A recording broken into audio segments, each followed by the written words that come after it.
Mike se encarregou de apressar o consumo das pastas, informando que os dentistas recomendavam a escovação mais frequente dos dentes.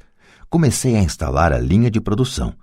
Um dia meu pai chegou em casa com um amigo para mostrar como os garotos operavam a linha de produção a todo vapor perto da garagem. Por todo o lugar havia uma fina poeira branca.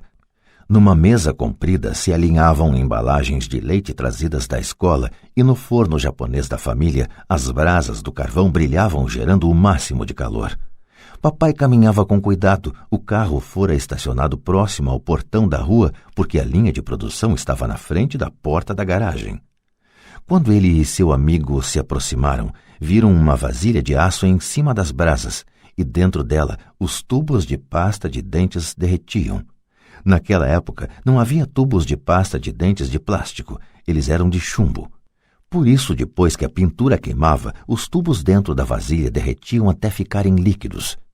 Com a ajuda do pegador de panela da mamãe, nós despejávamos o chumbo derretido através de um pequeno furo nas embalagens de leite, que estavam recheadas de gesso.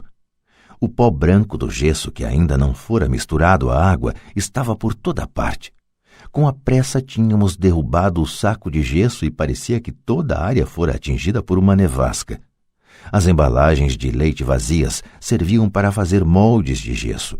Meu pai e seu amigo nos observavam enquanto vertíamos o chumbo derretido num pequeno buraco no topo de um cubo de gesso. Cuidado, disse meu pai. Fiz que sim com a cabeça sem olhar para cima. Quando terminei de colocar o chumbo derretido, larguei a vasilha e sorri para meu pai. O que vocês estão fazendo? Perguntou com um sorriso cauteloso. Estamos fazendo o que você me mandou fazer. Estamos nos tornando ricos, respondi. Somos sócios, disse Mike, sorrindo e balançando a cabeça. E o que há nesses moldes de gesso? Perguntou papai. Veja, falei, esta vai ser uma boa fornada. Com um pequeno martelo, bati no selo que dividia o cubo em dois. Com cuidado puxei a parte de cima do molde de gesso e uma moedinha de chumbo caiu. Minha nossa, falou papai, vocês estão cunhando moedinhas de chumbo? Certo, falou Mike. Estamos fazendo o que o senhor disse, estamos fazendo dinheiro. Em inglês, usa-se a mesma expressão para significar fazer e ganhar dinheiro, make money. O amigo de meu pai se virou e caiu na gargalhada. Meu pai sorriu e balançou a cabeça. À sua frente estavam, além do fogo e da caixa de tubos de pasta de dentes vazios, dois garotos cobertos por uma poeira branca rindo de orelha a orelha. Meu pai pediu que largássemos tudo e nos sentássemos com ele no degrau da frente de casa. Sorrindo, nos explicou carinhosamente o que significava a palavra falsificação. Nossos sonhos estavam desfeitos. Você quer dizer que isto é ilegal? Perguntou Mike com um soluço na voz. Deixe eles, disse o amigo de meu pai. Eles podem estar desenvolvendo um talento natural. Meu pai olhou para ele furioso. Sim, é ilegal, falou o papai calmamente. Mas vocês demonstraram muita criatividade e ideias originais. Continuem, estou orgulhoso de vocês. Desapontados, Mike e eu ficamos sentados uns 20 minutos antes de começarmos a arrumar a bagunça. O negócio fora encerrado no próprio dia da inauguração. Varrendo a poeira, olhei para Mike e falei, acho que Jimmy e os amigos dele estavam certos. Somos pobres. Quando falei isso, meu pai já estava saindo. Garotos, falou, vocês só serão pobres se desistirem. O mais importante é que fizeram alguma coisa. Muitas pessoas falam e sonham em ficar ricas. Vocês fizeram alguma coisa.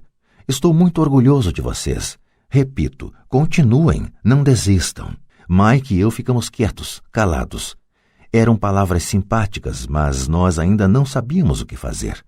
Então por que você não é rico, papai? Perguntei. Porque resolvi ser professor. Os professores não estão muito preocupados em ficar ricos. Nós gostamos de ensinar. Gostaria de poder ajudar vocês, mas na verdade não sei como ganhar dinheiro. Mike e eu voltamos à arrumação.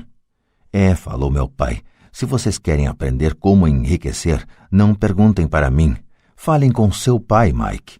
Meu pai? Perguntou Mike, surpreso. Sim, seu pai, repetiu papai com um sorriso.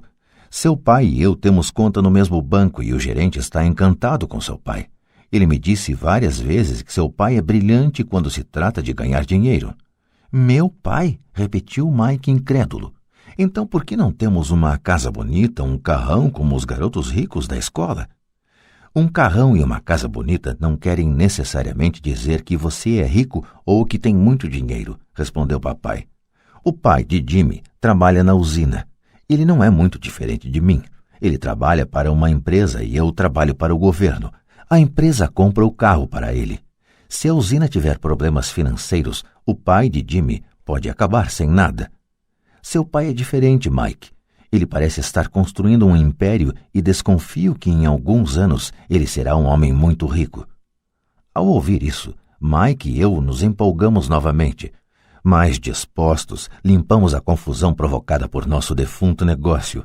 Enquanto limpávamos, fazíamos planos sobre quando e onde falar com o pai de Mike. O problema é que o pai de Mike trabalhava muito e às vezes chegava muito tarde em casa.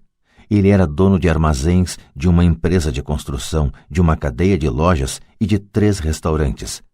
Eram os restaurantes que o faziam voltar para casa tarde. Acabada a limpeza, Mike se despediu. Ele iria falar com seu pai à noite e perguntar se este queria nos ensinar a ficar ricos. Mike prometeu me ligar assim que tivesse uma resposta, mesmo que fosse tarde. Às 20h30 tocou o telefone. Ok, falei. Sábado que vem, e desliguei.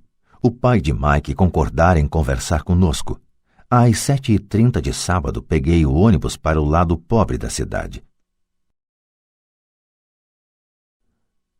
Começam as lições.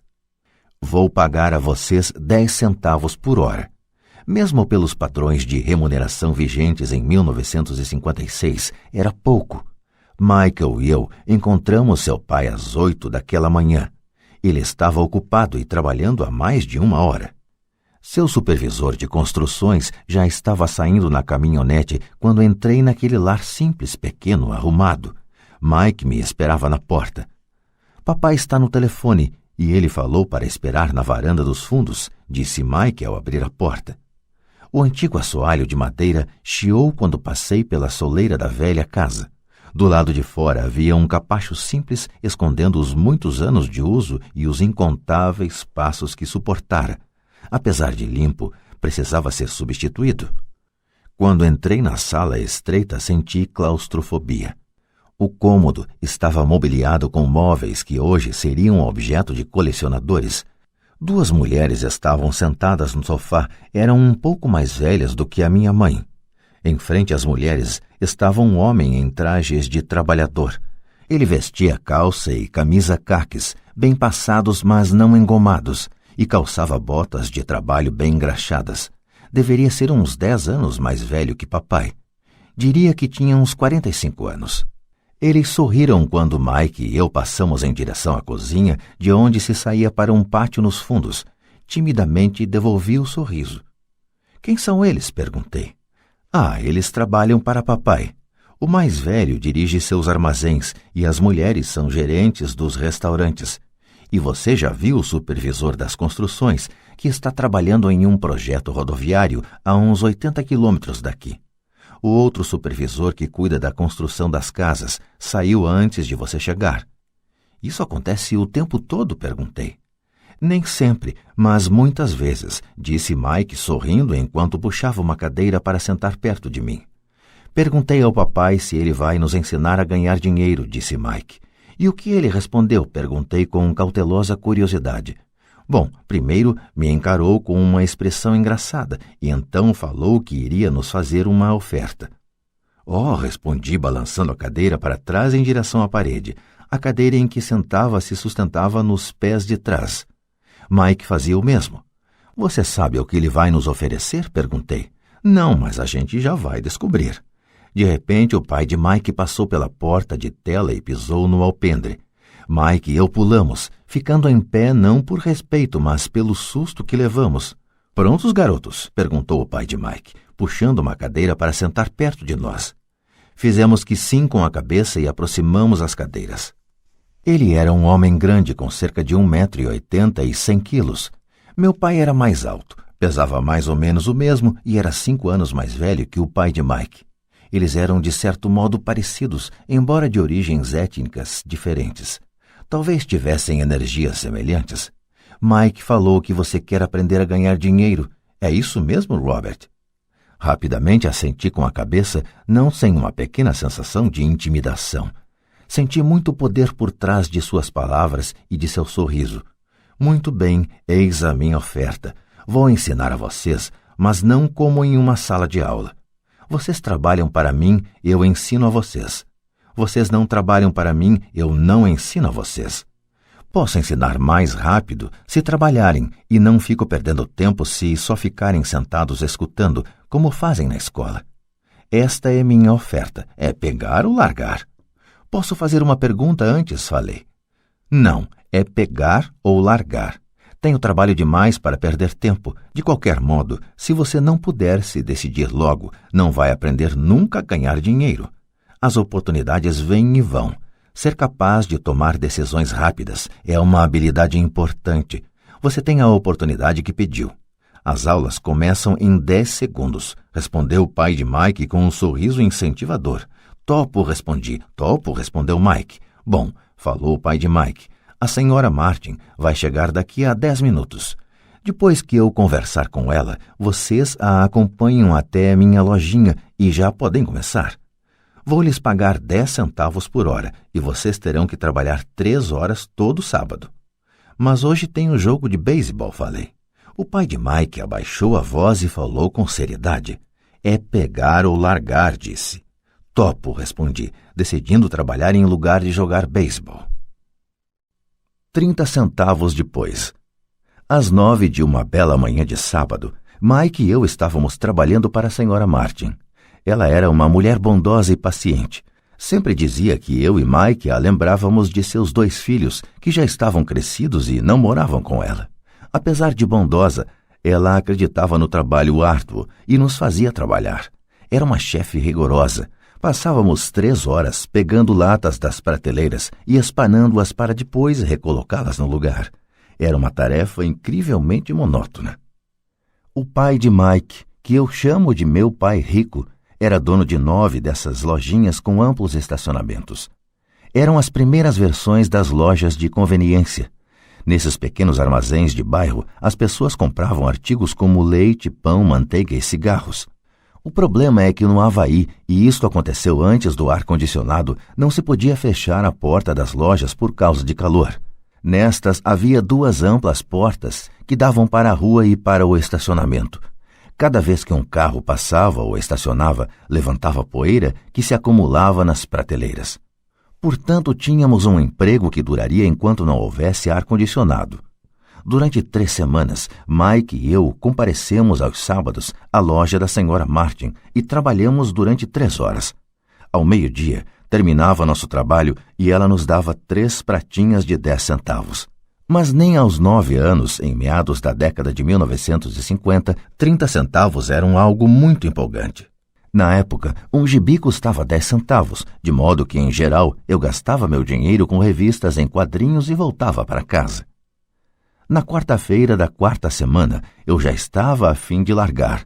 Tinha concordado em trabalhar só porque eu queria aprender a ganhar dinheiro com o pai do Mike, mas agora era um escravo por 10 centavos a hora. E ainda por cima, não tinha voltado a ver o pai do Mike desde aquele sábado. Desisto, falei para Mike na hora do almoço. O almoço da escola era horrível. A escola era monótona e agora já nem podia esperar pelos sábados. Mas o que estava me perturbando eram os 30 centavos. Desta vez Mike sorriu. De que é que você está rindo? Perguntei zangado e frustrado.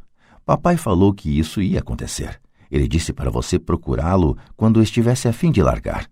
O quê? Disse indignado. Ele está esperando que eu fique saturado? Por aí, falou Mike. O papai é meio diferente. Ele ensina de modo diferente do seu pai. Seu pai e sua mãe falam muito. Meu pai é tranquilo e caladão. Espere até sábado. Vou falar para ele que você está a fim de largar. Você está dizendo que eu fui enrolado? Não, não é isso, mas pode ser. Papai vai explicar no sábado. Fazendo fila no sábado. Estava pronto e preparado para enfrentá-lo. Até meu pai de verdade estava furioso com ele. Meu verdadeiro pai, aquele que chamo de pai pobre, pensou que meu pai rico estava infringindo a legislação sobre trabalho de menores e deveria ser investigado. Meu instruído pai pobre me falou que eu deveria exigir o que merecia, pelo menos 25 centavos por hora. Falou ainda que se não conseguisse o aumento deveria me demitir imediatamente. De qualquer maneira, você não precisa dessa droga de emprego, falou meu pai pobre indignado. Às 8 da manhã de sábado, eu estava entrando pela velha porta da casa de Mike. Sente e espere na fila, falou o pai de Mike quando entrei. Ele então se virou e foi para o pequeno escritório que ficava junto de um quarto de dormir. Olhei em volta e não vi Mike em lugar algum. Achando tudo meio esquisito, sentei perto daquelas duas mulheres, as mesmas que lá estavam 3 semanas antes. Elas sorriram e me deram um lugar no sofá. Passaram-se 45 minutos e eu estava possesso. As duas mulheres já tinham falado com ele e saído há meia hora. Um senhor mais velho ficou lá 20 minutos e foi embora. A casa estava vazia e eu sentado na sala antiquada, escura numa bela manhã do Havaí, esperando para falar com um avarento explorador de menores. Podia ouvi-lo se movimentando no escritório, falando ao telefone e me ignorando. Queria sair dali, mas por alguma razão fiquei. Finalmente, 15 minutos depois, exatamente às 9, o pai rico apareceu sem dizer palavra e me fez sinal com a mão para entrar no modesto escritório. Parece que você está querendo um aumento ou vai largar, falou o pai rico rodando a cadeira giratória. Bem, o senhor não está cumprindo sua parte do acordo. Falei quase em prantos. Para um garoto de 9 anos era de fato apavorante confrontar um adulto. O senhor falou que se eu trabalhasse para o senhor ia me ensinar. Eu trabalhei, dei duro, larguei meus jogos de beisebol para trabalhar. E o senhor não cumpriu sua palavra. Não me ensinou nada. O senhor é um desonesto, como todo mundo fala. O senhor é ganancioso. O senhor só quer todo o dinheiro e não se preocupa com seus empregados. O senhor me deixou esperando e não me respeita. Eu sou apenas um garoto e mereço ser tratado melhor. De sua cadeira giratória, as mãos no queixo, o pai rico me fitava. Parecia que estava me estudando. Nada mal, falou. Em menos de 1 mês você já se parece com a maioria dos meus empregados. O quê? Exclamei. Como não entendia o que ele estava falando, continuei reclamando. Pensei que o senhor ia cumprir sua parte do acordo e me ensinar. Em lugar disso, o senhor quer me torturar? Isso é cruel, muito cruel. Estou lhe ensinando, falou calmamente o pai rico. O que o senhor me ensinou? Nada, repliquei furioso. Nem falou comigo depois que eu aceitei trabalhar por uma merreca, 10 centavos por hora. Eu devia denunciar o senhor ao governo. Existem leis sobre o trabalho infantil, o senhor sabe disso. Meu pai trabalha para o governo. Uau, disse pai rico. Agora você parece com a maioria das pessoas que trabalharam para mim, pessoas que eu mandei embora ou que se demitiram. O que o senhor tem a me dizer? Questionei, sentindo-me muito corajoso para um moleque. O senhor mentiu para mim. Trabalhei e o senhor não manteve sua palavra. Não me ensinou nada. E como você sabe que não lhe ensinei nada? Perguntou calmamente pai rico. Bom, o senhor nunca falou comigo. Trabalhei 3 semanas e o senhor não me ensinou nada, disse com cara de zangado.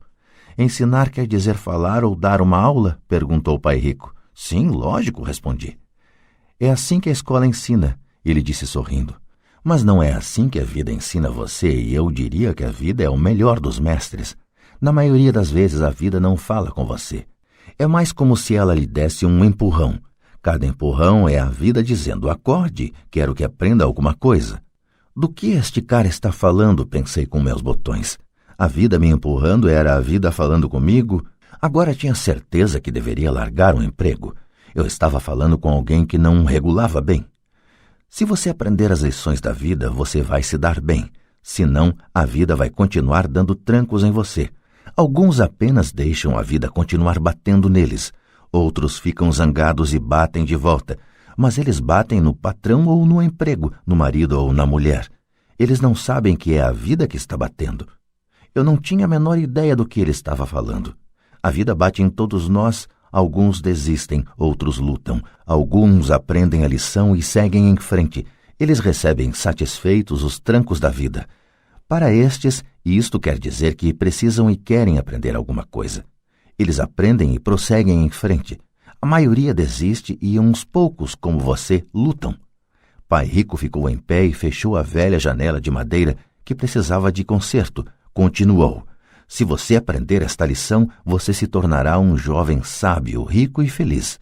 Se você não aprender, passará a vida culpando um emprego, um baixo salário ou seu chefe pelos seus problemas. Passará sua vida esperando por um golpe de sorte que resolva seus problemas de dinheiro. Pai Rico olhou para mim a fim de verificar se eu ainda estava ouvindo. Seus olhos encontraram os meus. Estabeleceu-se uma comunicação entre nossos olhares. Finalmente me afastei ao perceber que tinha assimilado esta última mensagem. Sabia que ele estava certo. Eu o estava culpando e eu tinha pedido para aprender. Eu estava lutando. Pai Rico continuou. Se for o tipo de pessoa que não tem garra, desistirá toda vez que a vida bater em você. Se for uma pessoa assim, passará sua vida buscando segurança, fazendo as coisas certas, esperando por algo que nunca vai acontecer. E então morrerá como um velho rabugento. Terá um monte de amigos que gostam de você, porque é um cara trabalhador. Você passa a vida na rotina fazendo as coisas certas, mas a verdade é que a vida o leva à submissão. No fundo, você tem pavor de se arriscar. Queria, na verdade, vencer, mas o medo de perder é maior do que o entusiasmo da vitória. No íntimo, só você saberá que não foi atrás disso. Você escolheu a segurança. Nossos olhos voltaram a se encontrar. Por 10 segundos, ficamos nos encarando e só depois que a mensagem foi recebida, nossos olhos se afastaram. O senhor estava me empurrando? Perguntei. Algumas pessoas achariam isso. Sorriu Pai Rico. Eu diria que apenas lhe mostrei o gostinho da vida. Que gostinho da vida? Respondi ainda zangado, mas agora curioso. Pronto até para aprender. Vocês 2 garotos foram as primeiras pessoas na vida que me pediram para lhes ensinar a ganhar dinheiro. Tenho mais de 150 empregados e nenhum deles me perguntou o que eu sei sobre dinheiro. Eles me pedem um emprego e um salário, mas nunca que lhes ensine sobre dinheiro. De modo que a maioria deles passará os melhores anos de suas vidas trabalhando pelo dinheiro, sem entender realmente para que é que eles estão trabalhando. Eu estava ouvindo atentamente. Assim, quando Mike falou que você queria aprender como ganhar dinheiro, resolvi planejar um curso que se aproximasse da vida real. Eu poderia falar horas, mas você não escutaria nada. Portanto, resolvi deixar que a vida batesse um pouco em você para que pudesse me escutar. É por isso que só pago 10 centavos. E qual é a lição que aprendi trabalhando por 10 centavos a hora? Perguntei. Que você é mesquinho e explora seus empregados? Pai Rico se inclinou para trás e soltou uma gargalhada. Finalmente, quando parou de rir, falou. É melhor que você mude seu ponto de vista. Pare de culpar-me pensando que eu sou o problema. Se você pensa que eu sou o problema, então terá que me modificar.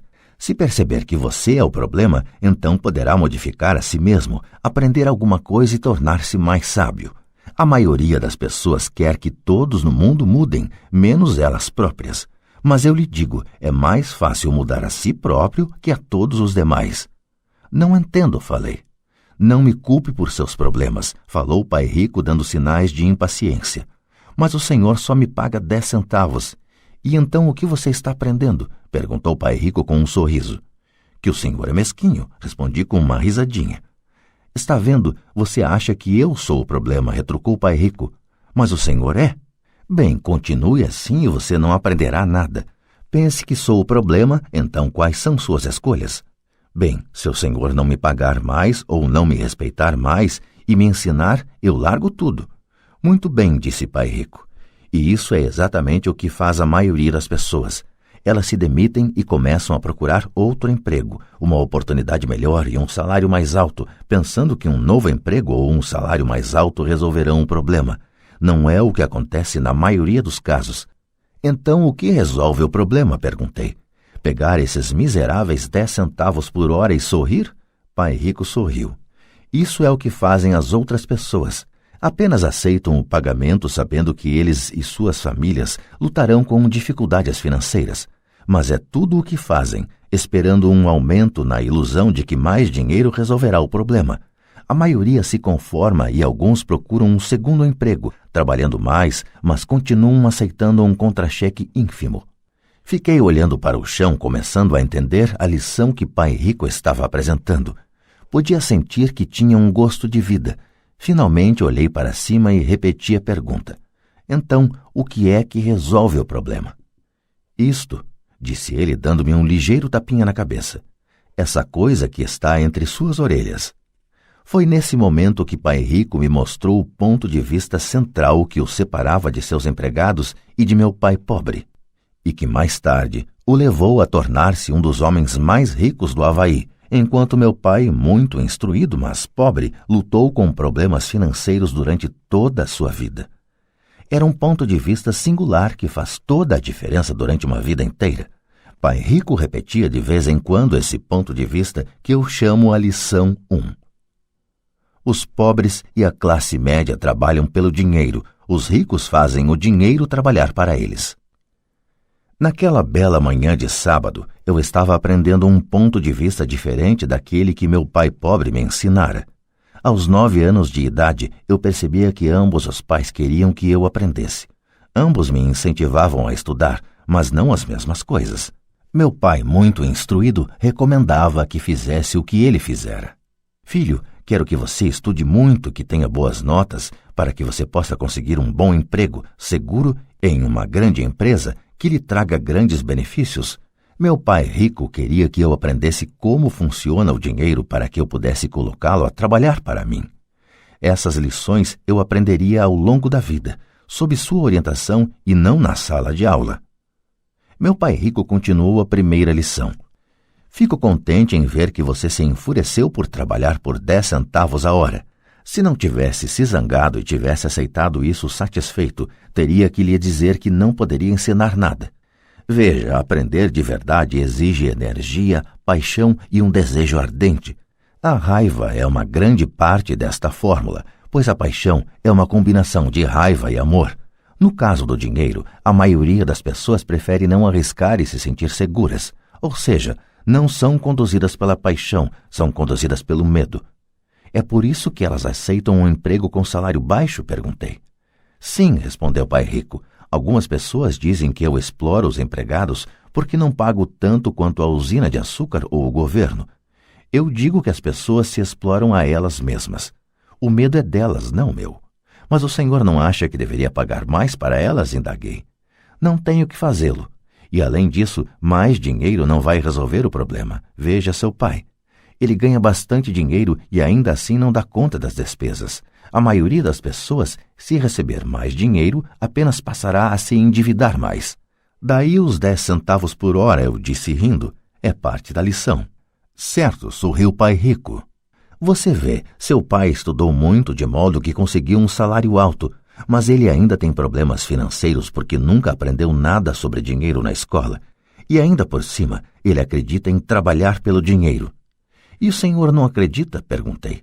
Não, de verdade não, disse Pai Rico. Se você quiser aprender a trabalhar pelo dinheiro, então fique na escola. É um bom lugar para aprender isso. Mas se você quer aprender como fazer o dinheiro trabalhar para você, então vou lhe ensinar como fazer. Mas só se você quiser aprender. E todo mundo não quer aprender isso? Indaguei. Não, respondeu Pai Rico, simplesmente porque é mais fácil aprender a trabalhar pelo dinheiro, em especial se o medo é a principal emoção quando se trata de discutir dinheiro.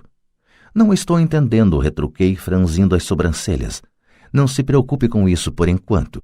Saiba apenas que é o medo que faz a maioria das pessoas trabalhar num emprego. O medo de não pagar as contas, o medo de ser mandado embora, o medo de não ter dinheiro suficiente, o medo de começar de novo. Esse é o preço de aprender uma profissão ou habilidade e então trabalhar pelo dinheiro. A maioria das pessoas se torna escrava do dinheiro e fica zangada com o patrão. Aprender a pôr o dinheiro a trabalhar para a gente é um tipo de estudo totalmente diferente? Perguntei. Sem dúvida, respondeu Pai Rico. Ficamos sentados em silêncio contemplando a bela manhã. Meus amigos deviam estar começando seu jogo de beisebol infantil. E por alguma razão, agora eu estava feliz de ter decidido trabalhar por 10 centavos a hora. Sentia que estava a ponto de aprender alguma coisa que meus colegas não aprenderiam na escola. Pronto para aprender? Perguntou Pai Rico. Sem dúvida, respondi com um risinho. Estou cumprindo minha promessa. Estive ensinando a você de longe, falou Pai Rico. Aos 9 anos de idade, você teve um gostinho do que é trabalhar pelo dinheiro. Multiplique seu mês passado por 15 anos e você terá uma ideia do que muitas pessoas passam a vida fazendo. Não entendo, falei. Como você se sentiu esperando na fila para falar comigo? Uma vez para ser contratado e outra para pedir um aumento. Péssimo, disse. Quando se opta por trabalhar pelo dinheiro, essa é a vida que levam muitas pessoas, disse Pai Rico.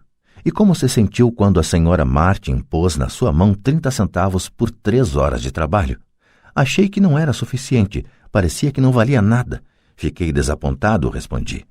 É assim que a maioria dos empregados se sente quando recebe seus contra-cheques, especialmente com todos os descontos de impostos e outros itens. Pelo menos você recebeu 100%. O senhor está dizendo que a maioria dos empregados não recebe tudo? Perguntei espantado. Claro que não, disse Pai Rico. O governo sempre tira sua parte antes.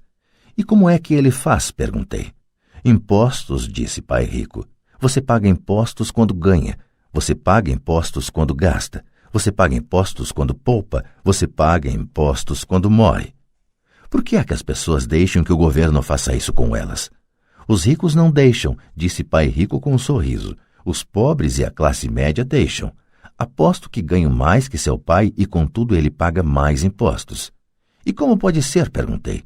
Aos 9 anos de idade, isso não fazia sentido para mim. Por que alguém deixaria o governo fazer isso com ele? Pai Rico ficou sentado em silêncio. Acho que ele queria que eu ouvisse em lugar de ficar falando besteira. Finalmente me acalmei. Não tinha gostado do que ouvira.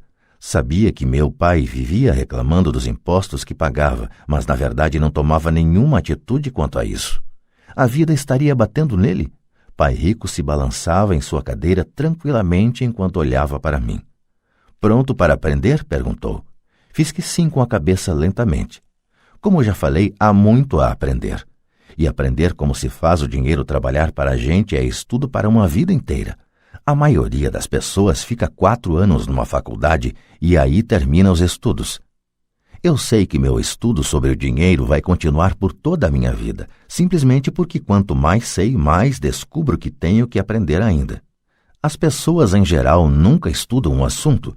Trabalha-se, recebe-se o salário, conferem-se os canhotos do talão de cheques e isso é tudo. E ainda se espantam porque têm problemas de dinheiro. Então pensam que mais dinheiro vai resolver a situação. Poucos percebem que lhes falta instrução financeira. Então papai tem dificuldade com os impostos porque ele não entende de dinheiro? Perguntei confuso. Olha, disse Pai Rico, os impostos são apenas uma pequena parte do aprendizado para fazer o dinheiro trabalhar para você. Hoje eu só queria descobrir se você ainda tem a paixão de aprender sobre dinheiro. A maioria das pessoas não tem. Elas querem ir para a escola, aprender uma profissão, divertir-se no trabalho e ganhar rios de dinheiro. Um dia acordam com sérios problemas financeiros e então não podem parar de trabalhar. Esse é o preço de só saber como trabalhar pelo dinheiro em lugar de estudar para saber como pôr o dinheiro a trabalhar para você. E então, você continua apaixonado por aprender? Perguntou Pai Rico. Acenei afirmativamente com a cabeça. Bom, disse Pai Rico. Agora de volta ao trabalho. Desta vez não vou lhe pagar nada. O que? Perguntei espantado. Você ouviu, nada. Trabalhará as mesmas 3 horas no sábado, mas desta vez não receberá os 10 centavos por hora. Você disse que queria aprender a não trabalhar pelo dinheiro. Sendo assim, não vou pagar nada. Eu não podia acreditar no que estava ouvindo. Já conversei sobre isso com Mike. Ele já está trabalhando, tirando a poeira e arrumando as latas para mim. Melhor você se apressar e correr para lá. Não é justo, gritei. O senhor tem que pagar alguma coisa. Você disse que queria aprender. Se não aprender isso agora, será como aquelas 2 mulheres e o homem que estavam sentados na minha sala. Trabalham pelo dinheiro e esperam que eu não os mande embora. Ou como seu pai, ganhando rios de dinheiro apenas para ficar endividado até o pescoço e esperando que mais dinheiro resolva o problema. Se for isso o que você quer, então volte para aqueles 10 centavos a hora. Ou você pode ainda fazer aquilo que muitas pessoas acabam fazendo, reclamar que o salário não é suficiente, demitir-se e procurar outro emprego. Que é que eu faço? Perguntei. Pai Rico deu um tapinha em minha cabeça. Use isto, falou. Se você usar bem, logo estará me agradecendo por ter lhe dado uma oportunidade de se tornar um homem rico. Fiquei parado, sem acreditar que eu estivesse embarcando nessa canoa.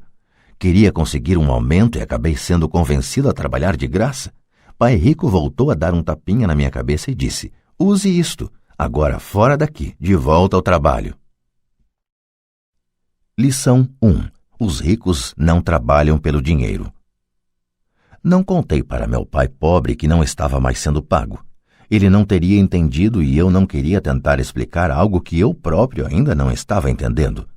Durante 3 semanas, Mike e eu trabalhamos 3 horas todo sábado sem ganhar nada. O trabalho não me preocupava e a rotina se tornou mais fácil. O que me deixava danado era perder os jogos de beisebol e não poder comprar os gibis. Na 3ª semana, por volta do meio-dia, apareceu o Pai Rico. Ouvimos seu caminhão chegar ao estacionamento e fazer um barulhão quando o motor foi desligado.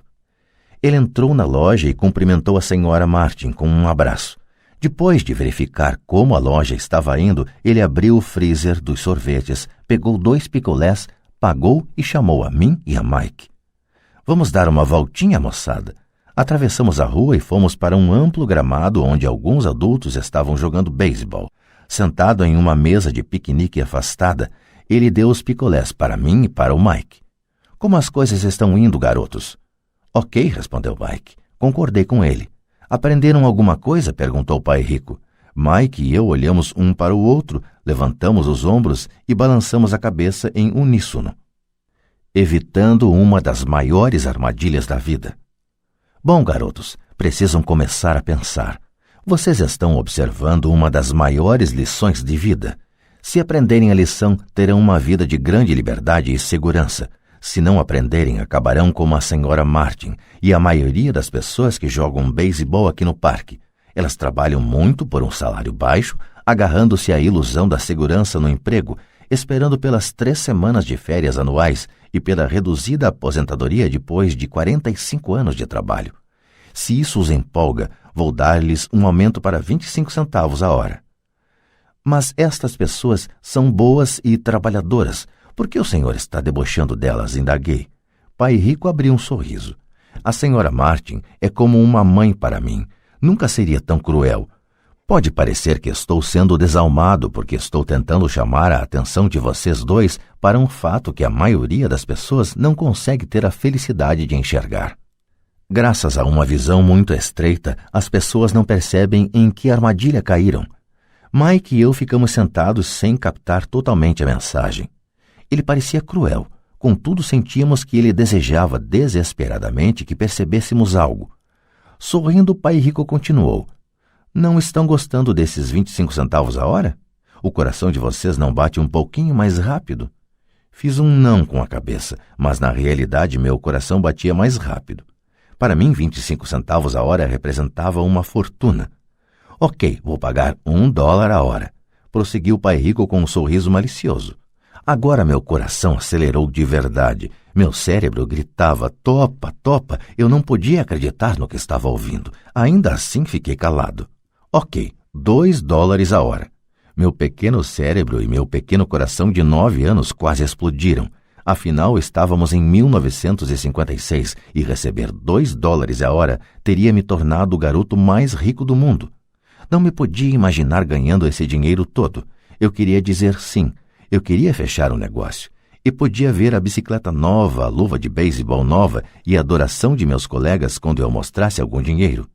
E ainda por cima, Jimmy e seus amigos ricos nunca poderiam voltar a me chamar de pobre, mas consegui me manter em silêncio. Quem sabe tivesse torrado os miolos e queimado um fusível, mas no fundo do coração eu queria loucamente esses $2 a hora.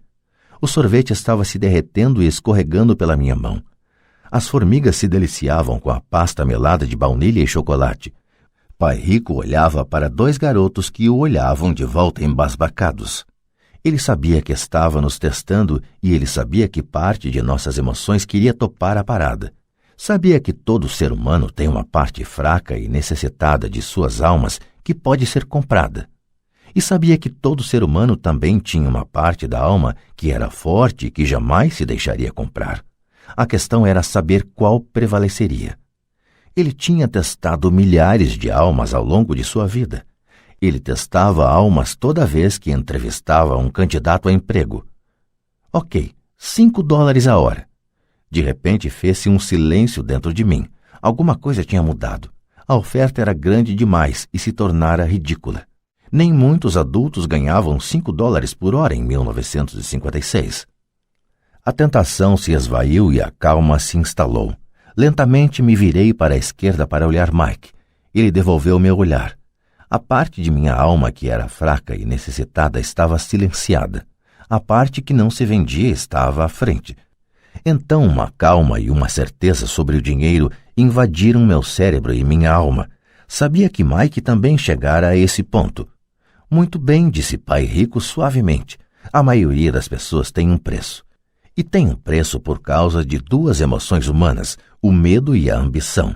Primeiro, o medo de não ter dinheiro as leva a trabalhar arduamente, e quando recebem o contra-cheque, a ambição ou o desejo as leva a pensar nas coisas maravilhosas que podem ser compradas. Então se define o padrão. Que padrão? Perguntei. Acordar, ir para o trabalho, pagar contas, acordar, ir para o trabalho, pagar contas. Suas vidas, então, são conduzidas sempre por duas emoções, medo e ambição. Ofereça-lhes mais dinheiro e elas continuarão o ciclo, aumentando também as despesas. É isso que chamo de corrida dos ratos. E há outro jeito? Perguntou Mike. Sim, disse Pai Rico, mas poucas pessoas o descobrem. E qual é esse jeito? Perguntou Mike. É o que espero que vocês descubram enquanto trabalham e estudam comigo. É por isso que acabei com todas as formas de pagamento. Alguma dica? Perguntou Mike. Estamos um pouco cansados de trabalhar muito, especialmente sem receber. Bem, o primeiro passo é falar a verdade, disse Pai Rico. Nós não mentimos, falei. Não disse que estavam mentindo, disse para falar a verdade, retrucou Pai Rico. A verdade sobre o quê? Perguntei. Sobre como estão se sentindo, respondeu Pai Rico. Vocês não precisam falar para mais ninguém, só para vocês mesmos. O senhor está dizendo que as pessoas que estão no parque, as pessoas que trabalham para o senhor, a senhora Martin, não fazem isso? Perguntei. Duvido, disse Pai Rico. Elas têm medo de ficar sem dinheiro. Em lugar de enfrentar o medo, elas reagem em vez de pensar. Elas reagem emocionalmente em lugar de usar suas cabeças, disse Pai Rico batendo nas nossas cabeças. Então elas se veem com alguns dólares na mão e novamente as emoções da alegria e do desejo e da ambição se apossam delas e novamente reagem em vez de pensar. São suas emoções que pensam por elas, falou Mike. Certo, falou Pai Rico. Em vez de falar a verdade sobre como se sentem, elas reagem a seus sentimentos e não pensam. Elas sentem o medo, vão para o trabalho esperando que o trabalho acalme esse medo, mas não é isso que acontece. Esse medo antigo as assombra, e elas voltam ao trabalho esperando novamente que o dinheiro acalme seu medo, e novamente nada. O medo as leva a essa armadilha de trabalhar, ganhar dinheiro, trabalhar, ganhar dinheiro, esperando que o medo vá embora. Mas a cada dia elas acordam e o velho medo acorda com elas. Para milhões de pessoas, esse velho medo as mantém acordadas de noite, perturbando-as com ansiedade e preocupação, de modo que se levantam e vão para o trabalho esperando que o contra-cheque mate esse medo que lhes rói a alma. O dinheiro conduz suas vidas e elas se recusam a aceitar essa verdade. O dinheiro controla suas emoções e, consequentemente, suas almas. Pai Rico ficou sentado, quieto, deixando que assimilássemos suas palavras. Mike e eu havíamos escutado o que ele disse, mas na verdade não entendemos o que ele falou. Eu só sabia que muitas vezes ficava pensando em por que os adultos corriam para o trabalho. Não parecia ser algo muito divertido e eles não aparentavam estar muito felizes, mas alguma coisa os impelia a correr para o trabalho. Percebendo que tínhamos absorvido o que era possível de suas palavras, Pai Rico falou. E quero que vocês, garotos, evitem essa armadilha. É isso que quero ensinar a vocês. Não apenas a ser rico, porque ser rico não resolve o problema. Não resolve? Perguntei surpreso. Não resolve. Deixem-me falar desta outra emoção, que é o desejo. Alguns a chamam de ganância, mas eu prefiro o desejo. É perfeitamente normal querer coisas melhores, mais bonitas, mais divertidas ou empolgantes. Portanto, as pessoas também trabalham por dinheiro por causa do desejo. Elas desejam o dinheiro pela alegria que acreditam o dinheiro pode comprar. Mas a alegria que o dinheiro traz muitas vezes tem curta duração, e é preciso mais dinheiro para adquirir mais alegria, mais satisfação, mais conforto, mais segurança. Assim continua-se trabalhando, pensando que o dinheiro um dia acalmará suas almas perturbadas pelo medo e pelo desejo. Mas o dinheiro não pode fazer isso. Mesmo para as pessoas ricas? Perguntou Mike. Incluindo os ricos, respondeu o pai rico. De fato, a razão pela qual muitas pessoas são ricas não é o desejo, mas o medo. Elas pensam que o dinheiro pode acabar com seu medo de ficar sem dinheiro, de serem pobres, de modo que acumulam fortunas para descobrir que o medo fica pior. Agora elas receiam perdê-lo. Tenho amigos que continuam trabalhando mesmo quando já têm muito. Sei de pessoas que têm milhões e estão mais apavoradas do que quando eram pobres. Estão aterrorizadas com a possibilidade de perder todo o seu dinheiro. Os medos que as levaram a se tornarem ricas ficam maiores. Essa parte fraca e necessitada de suas almas, na verdade, grita ainda mais forte. Não querem perder suas mansões, seus carros, a vida de luxo que o dinheiro pode comprar. Preocupam-se com o que seus amigos dirão se perderem todo o seu dinheiro. Muitos estão emocionalmente desesperados e neuróticos, embora pareçam ricos e tenham grandes fortunas. Então a pessoa pobre é mais feliz? Perguntei. Não acho, replicou o pai rico. Evitar o dinheiro é tão neurótico quanto ser apegado ao dinheiro.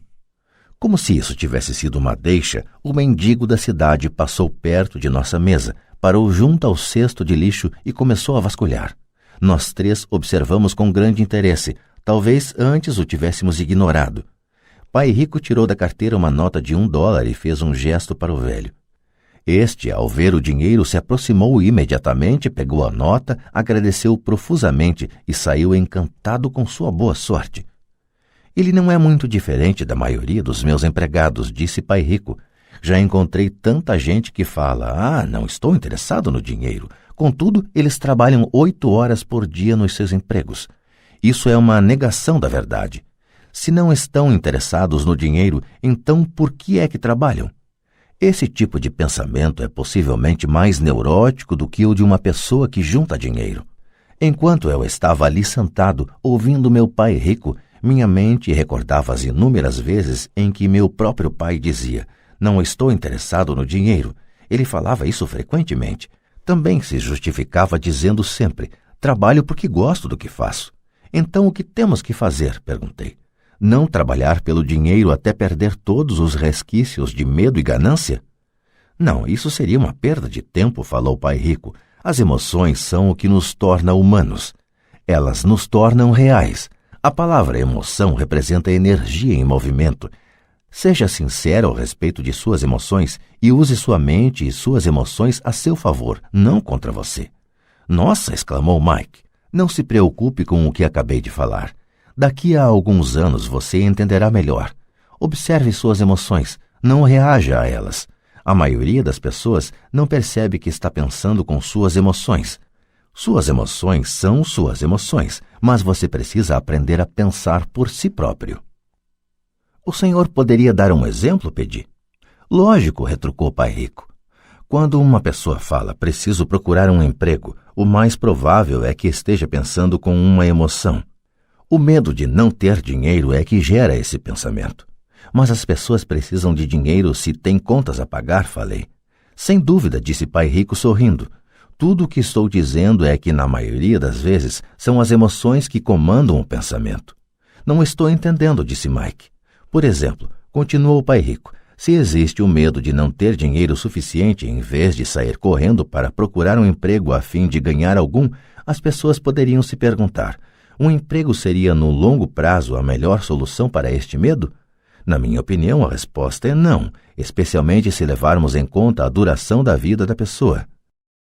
Um emprego é, na verdade, uma solução de curto prazo para um problema de longo prazo. Mas meu pai sempre fala, vá para a escola, tire notas boas para que possa conseguir um emprego bom e seguro, disse eu, um pouco confuso. Sim, entendo o que ele diz, afirmou o pai rico sorrindo.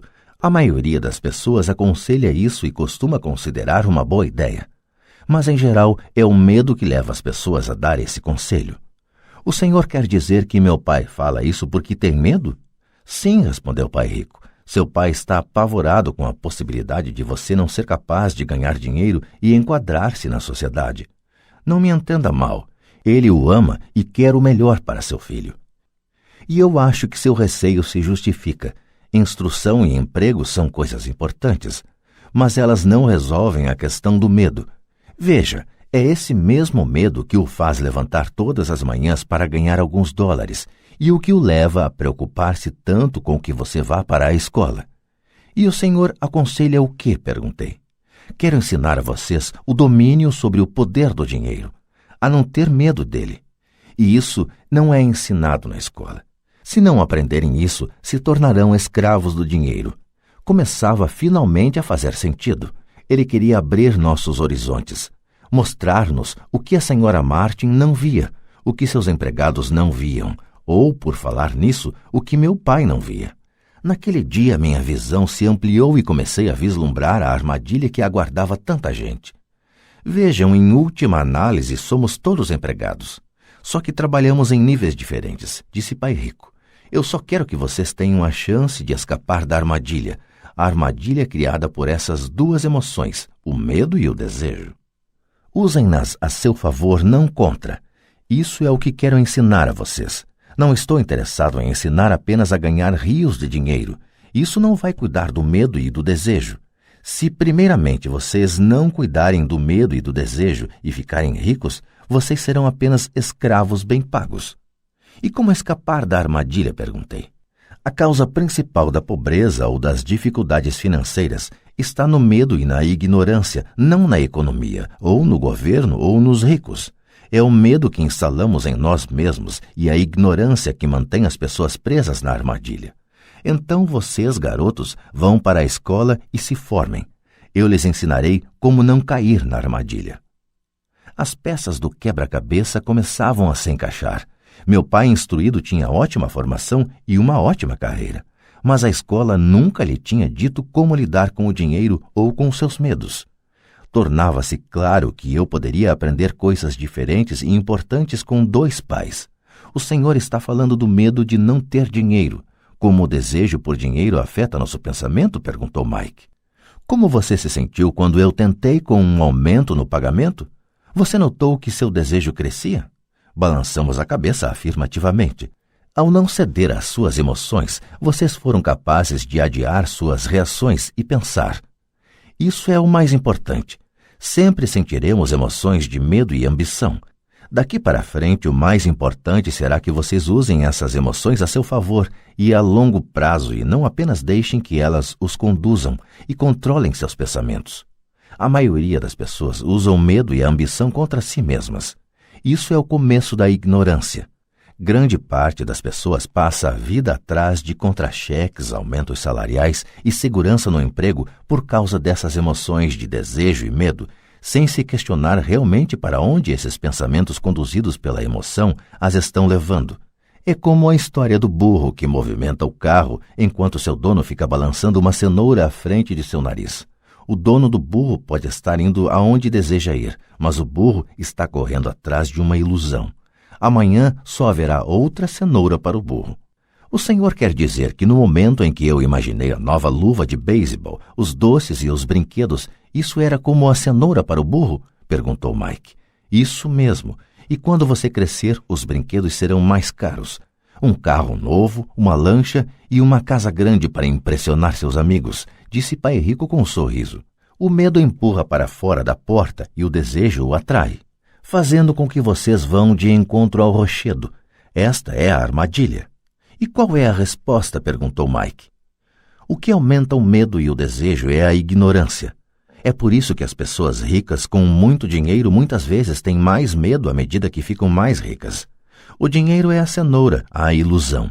Se o burro pudesse entender todo o contexto, ele poderia pensar 2 vezes antes de sair correndo atrás da cenoura. Pai Rico passou a explicar que a vida humana é uma luta entre a ignorância e o esclarecimento. Explicou que ao deixarmos de buscar informação e conhecimento sobre nós mesmos, instala-se a ignorância.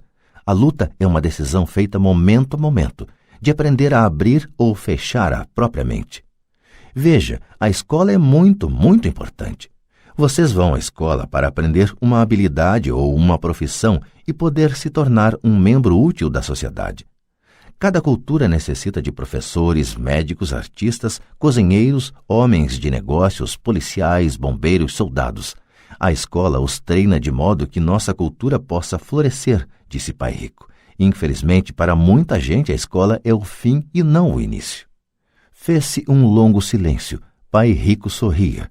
Não entendi tudo o que ele disse naquele dia, mas como ocorre com a maioria dos grandes mestres cujas palavras continuam repercutindo por muitos anos, muitas vezes, até depois que se foram, suas palavras estão comigo até hoje.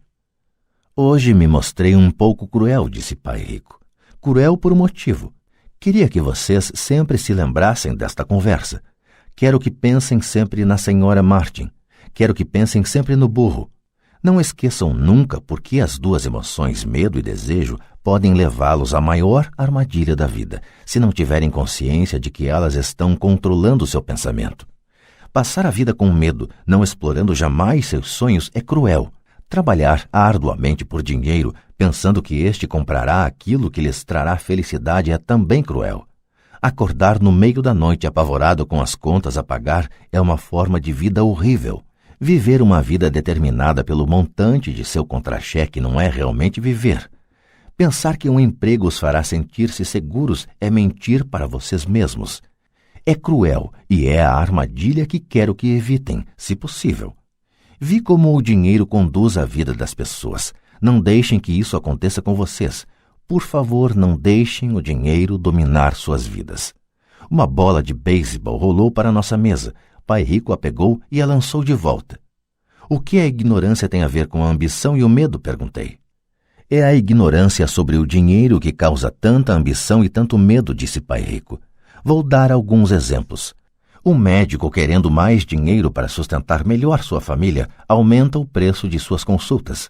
Isso prejudica principalmente os mais pobres, de modo que estes têm saúde pior do que aqueles que têm dinheiro. E continuou. Como os médicos aumentam suas consultas, os advogados também aumentam sua remuneração. Como a remuneração dos advogados aumentou, os professores querem um aumento, o que provoca um aumento dos impostos e assim por diante. Logo, logo, a disparidade entre ricos e pobres será tão grande que surgirá o caos e outra civilização entrará em colapso.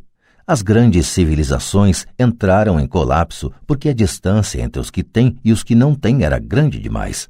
Os Estados Unidos estão seguindo o mesmo caminho, provando mais uma vez que a história se repete, porque não aprendemos com ela. Só decoramos mecanicamente datas e nomes e não a lição. E os preços não aumentam? Perguntei. Não numa sociedade instruída, com um bom governo. Os preços, na verdade, deveriam cair. Naturalmente, isso às vezes só é verdadeiro na teoria.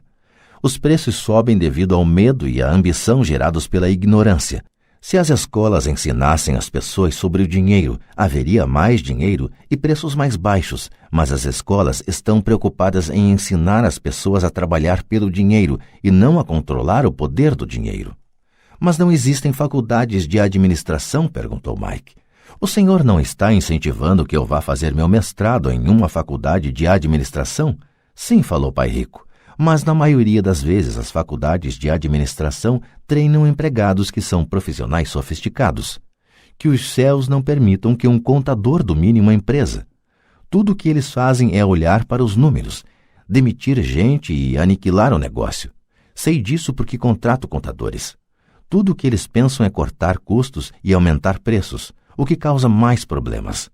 A contabilidade é importante. Gostaria que mais gente a conhecesse, mas ao mesmo tempo ela não mostra tudo, acrescentou o Pai Rico furioso. Há uma solução? Perguntou Mike. Sim, disse Pai Rico.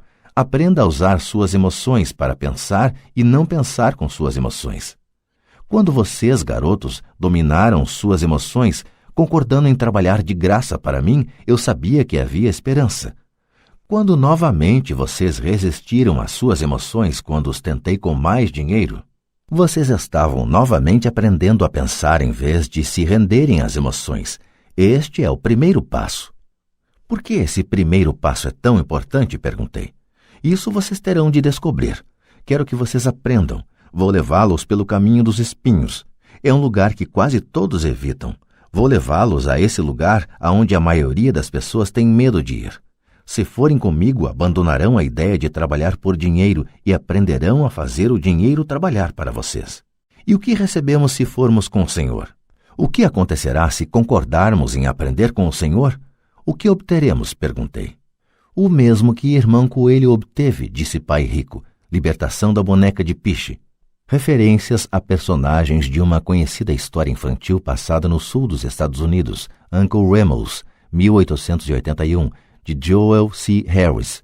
Com base nela, Disney criou em 1946 o filme A Canção do Sul. A boneca de piche é usada pela raposa como isca para pegar e livrar-se de seu inimigo, o coelho. Há um caminho de espinhos? Perguntei. Sim, assentiu Pai Rico. O caminho de espinhos é nosso medo e nossa ambição. A saída está em pôr de lado o medo e confrontar nossa ambição, nossas fraquezas, nossa carência. E a saída também está na mente, na escolha de nossos pensamentos. Escolher nossos pensamentos? Perguntou Mike, intrigado. Sim, escolher o que pensamos em lugar de reagir a nossas emoções, em lugar de levantar da cama e ir para o trabalho para resolver os problemas, porque estamos assombrados pelo medo de não ter dinheiro para pagar nossas contas. O pensamento o levaria a dedicar tempo a colocar-se a si mesmo a pergunta: trabalhar com mais afinco seria a melhor solução para este problema? A maioria das pessoas está tão apavorada por não encarar a verdade, o medo está controlando-as, que não pode pensar e assim corre para sair de casa. A boneca de piche está no controle. Isto é o que quero dizer quando falo em escolher os pensamentos.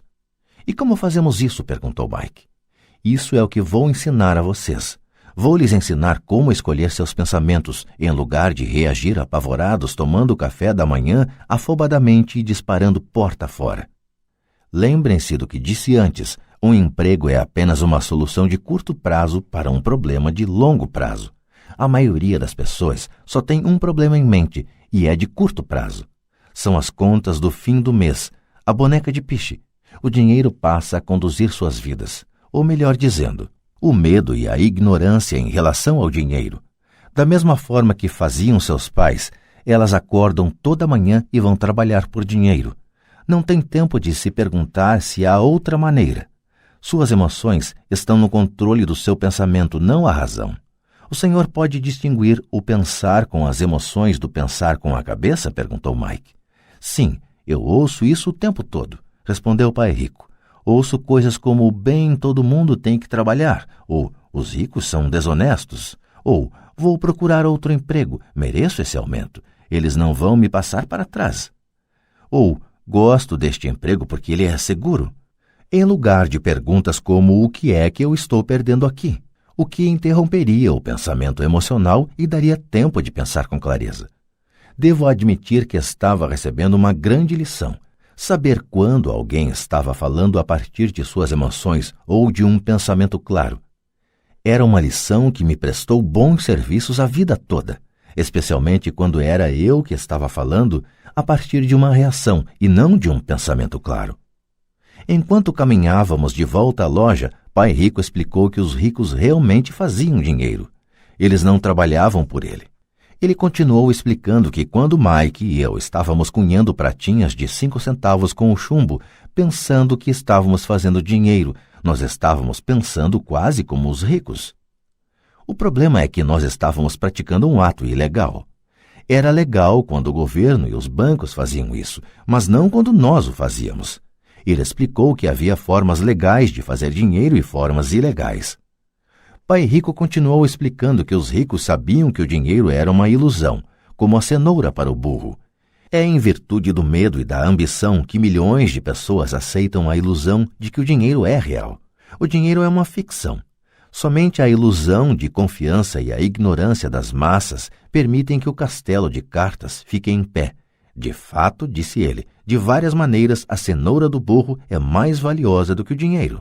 Ele falou do padrão ouro que vigorava nos Estados Unidos e que, na verdade, cada nota de dólar era um certificado de prata. O que o preocupava é que algum dia o país pudesse abandonar o padrão ouro e os dólares deixassem de ser certificado de prata. O que aconteceria, garotos, seria uma grande confusão. Os pobres, a classe média e os ignorantes teriam suas vidas arruinadas simplesmente porque continuariam acreditando que o dinheiro é real e que a empresa para a qual trabalham ou o governo cuidaria deles. Naquele dia não entendemos do que ele estava falando, mas com o correr dos anos isso passou a fazer cada vez mais sentido. Vendo o que os outros não veem. Ao entrar em sua caminhonete, no estacionamento da pequena loja de conveniência, ele disse: "Continuem trabalhando, garotos, mas quanto mais cedo vocês se esquecerem de que precisam de um contra-cheque, mais fácil se tornará a sua vida adulta. Continuem usando seu cérebro, trabalhem de graça e logo sua mente lhes mostrará formas de ganhar muito mais dinheiro do que eu poderia lhes pagar. Vocês verão o que outras pessoas nunca percebem. Oportunidades que estão à frente de seu nariz. A maioria jamais enxerga essas oportunidades porque estão atrás de dinheiro e segurança, e é isso que elas recebem. No momento em que vislumbrarem uma oportunidade, vocês a reconhecerão pelo resto de suas vidas. Quando conseguirem isso, vou lhes ensinar outra coisa. Aprendam essa lição e evitarão uma das maiores armadilhas da vida.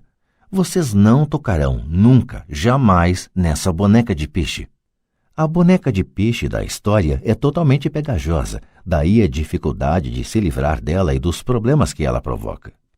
Mike e eu pegamos nossas coisas na loja e nos despedimos da Sra. Martin. Voltamos ao parque, ao mesmo banco da área de piquenique, e passamos várias horas pensando e conversando. Passamos a semana seguinte na escola, pensando e conversando. Durante outras 2 semanas, pensamos, conversamos e trabalhamos de graça. No fim do segundo sábado, estava eu outra vez me despedindo da Sra. Martin e atirando um olhar sonhador para a estante das revistas em quadrinhos. O duro de não ganhar nem mesmo 30 centavos aos sábados era que eu não tinha dinheiro para comprar gibis. De repente, enquanto a Sra. Martin se despedia de Mike e de mim, vi que ela estava fazendo algo que eu nunca a vira fazer antes. Ou melhor, vira, mas nunca prestara atenção. A Sra. Martin estava arrancando a metade superior da capa do gibi. Ela guardava essa metade e jogava numa caixa de papelão o resto da revistinha. Quando perguntei o que estava fazendo com as revistinhas, ela falou: "Estou jogando fora. Devolvo a parte de cima da capa para o distribuidor das revistas, que me dá um crédito quando traz os novos gibis. Ele vai chegar daqui a 1 hora. Mike e eu esperamos 1 hora. Quando ele chegou, perguntei se podíamos ficar com os gibis velhos. Ele respondeu: "Vocês podem ficar se vocês trabalharem nesta loja e não os revenderem." Nossa parceria ressuscitou. A mãe de Mike tinha um quarto vazio no porão da casa. Nós o limpamos e começamos a empilhar ali centenas de gibis. Em pouco tempo, nossa biblioteca de gibis estava aberta ao público. Contratamos a irmã caçula de Mike, que adorava estudar, para ser bibliotecária. Ela cobrava de cada criança um ingresso de 10 centavos e a biblioteca permanecia aberta depois das aulas, das 14h30 às 16h30, todos os dias. Os frequentadores, as crianças da vizinhança, podiam ler quantos gibis conseguissem nessas 2 horas. Era uma pechincha, pois cada gibi custava 10 centavos e podiam-se ler 5 ou 6 nessas 2 horas. A irmã de Mike controlava a saída da garotada para assegurar-se de que ninguém estivesse levando uma revista emprestada. Ela também controlava os livros, registrava quantas crianças compareciam diariamente, quem eram elas e os comentários que faziam. Recebia $1 por semana e deixávamos que lesse de graça quantos gibis desejasse, o que ela fazia raramente porque estava sempre estudando. Mike e eu mantivemos o acordo de trabalhar todo sábado na loja e arrecadávamos os gibis descartados. Mantivemos nosso acordo com o distribuidor, pois não revendíamos nenhum gibi. Quando eles ficavam muito rasgados, os queimávamos. Tentamos abrir uma filial, mas nunca encontramos alguém tão dedicado e confiável quanto a irmã do Mike para cuidar dela. Nessa idade precoce, descobrimos como era difícil conseguir bons funcionários. 3 meses depois da inauguração da biblioteca, houve uma briga na sala. Alguns garotos de outro bairro a invadiram e começaram a confusão. O pai de Mike sugeriu que fechássemos o negócio. Nossa biblioteca deixou de existir e paramos de trabalhar aos sábados na loja de conveniência. De qualquer forma, Pai Rico estava entusiasmado e queria nos ensinar mais.